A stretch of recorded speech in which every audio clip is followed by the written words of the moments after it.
G20 शिखर सम्मेलन। आए दिन आप सुनते रहते होंगे कि G20 शिखर सम्मेलन क्या है, वह ये क्यों आयोजित हो रहा है। नमस्कार, जय हिंद साथियों। आज की क्लास में हम आपको G20 शिखर सम्मेलन के बारे में बताएंगे। इसके एक एक पॉइंट को आपको विस्तार से समझाएंगे, आखिर क्या है, वह कितने देश इसमें भाग लेते हैं, वह क्यों आयोजित होता है। अब इसकी बात करते हैं स्थापना से पहले। तो स्थापना हुई थी 1999 में। कब? 1999 में इसकी स्थापना हुई थी। इसके 20 देश हैं। कौन कौन से देश हैं?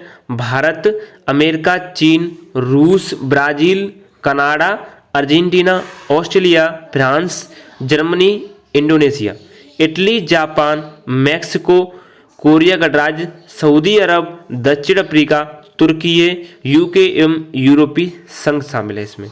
ये 20 देशों का समूह है, इसलिए इसको G20 शिखर सम्मेलन बोलते हैं। इसके नाम G20 क्यों लगा है? क्योंकि ग्रुप 20 यानी 20 देशों का समूह कहा जाता है। अब इसे आगे देखते हैं, इसके क्या क्या पॉइंट है, विस्तार से समझते जाना और साथ में वीडियो को शेयर कर देना और चैनल पर नए सब्सक्राइब कर लेना। दूसरा है कि 18वां आयोजन हो रहा है इस समय दिल्ली में। जो कौन सा आयोजन हो रहा है? 18 वाला। दिल्ली में भारत के प्रधानमंत्री नरेंद्र मोदी की अगुवाई में 9 से 10 सितंबर तक इसका आयोजन हो रहा है। 9 से 10 सितंबर तक। अब बात करते हैं इसके क्या क्या पॉइंट। दुनिया के 20 देशों का समूह है, इस तो आपको पता है, ग्रुप ऑफ 20, इसलिए इसको G20 बोला जाता है। अब G20 की थीम क्या है आप जानते हैं?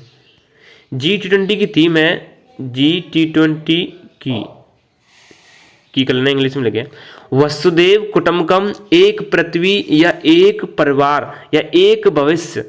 देखो, वसुदेव कुटुंबकम संस्कृत में लिखा है, एक पृथ्वी या एक परिवार एक भविष्य। सभी को एक परिवार मानना है, सभी को एक यानी एक परिवार मानकर एक भविष्य सबका बनाना है। इस सम्मेलन के जरिए भारत इस विचार को भी बल देना चाहता है कि भारत अपने बारे में ही नहीं बल्कि पूरी दुनिया के बारे में सोच रहा है।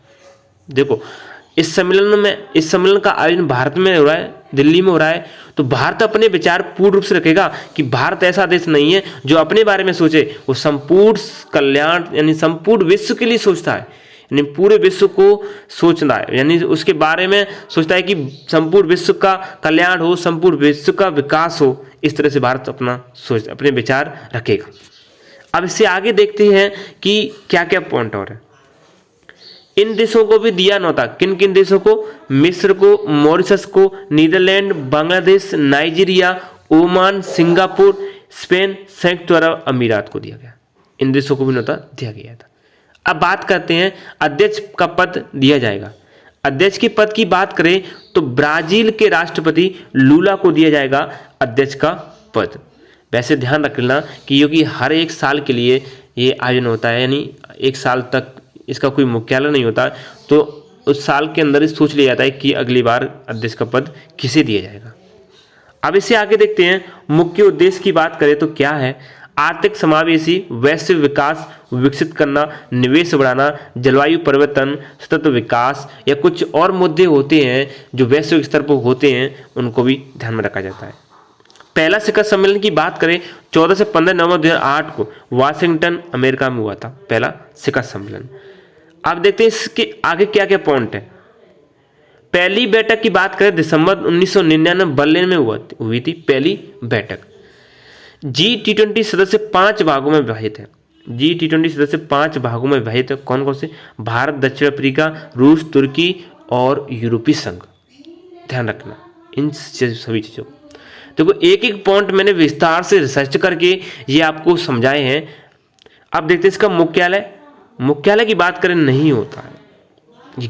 ध्यान रखना, मुख्यालय नहीं होता है क्योंकि हर एक साल में एक देश पूरे यानी सम्मेलन का आयोजन करता है, तो इसका कोई मुख्यालय नहीं होता है। कोई एक देश कर रहा है, अगले साल दूसरा, इस तरह से बदलते रहते हैं, इसलिए कोई मुख्यालय नहीं होता है। अब इससे आगे देखते हैं, 2021 वाला सम्मेलन बारी इटली में हुआ था, ये भी ध्यान रखना है। अगर पिछले सम्मेलन की बात करें, पिछला शिखर सम्मेलन जो कि 15 से 16 नवंबर 2022 बाली इंडोनेशिया में हुआ था। ये दोनों सम्मेलन आपको ध्यान में रखने, यानी 2021 वाला बारी इटली और 2022 वाला बाली इंडोनेशिया में हुआ था। भारत अध्यक्षता करेगा। अब ध्यान रखना है कि भारत अध्यक्षता करेगा 1 दिसंबर 2022 से 30 नवंबर 2023 तक भारत अध्यक्षता करेगा।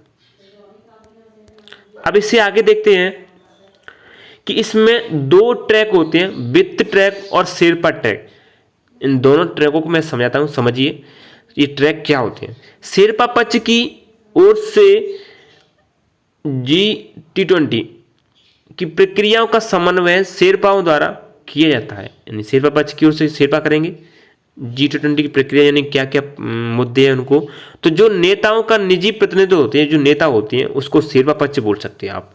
अब बात करते हैं वित्त ट्रैक की। वित्त ट्रैक होता है, वित्त मंत्री सेंट्रल बैंक के गवर्नर होते हैं जो अपना पक्ष अलग से रखते हैं, और शेरपा यानी जो कि नेताओं का होता है, जो मंडल के नेता आते हैं इन सभी देशों के, वो अपना पक्ष रखते हैं, और वित्त मंत्री सेंट्रल बैंक के गवर्नर वे अपना पक्ष रखते हैं। अब इसमें क्या क्या पॉइंट हो रहा है वो भी समझिए। हाँ, एक अंतिम पॉइंट रह गया है कि इसमें शामिल देशों की कुल जीडीपी दुनिया भर के देशों की 80% है।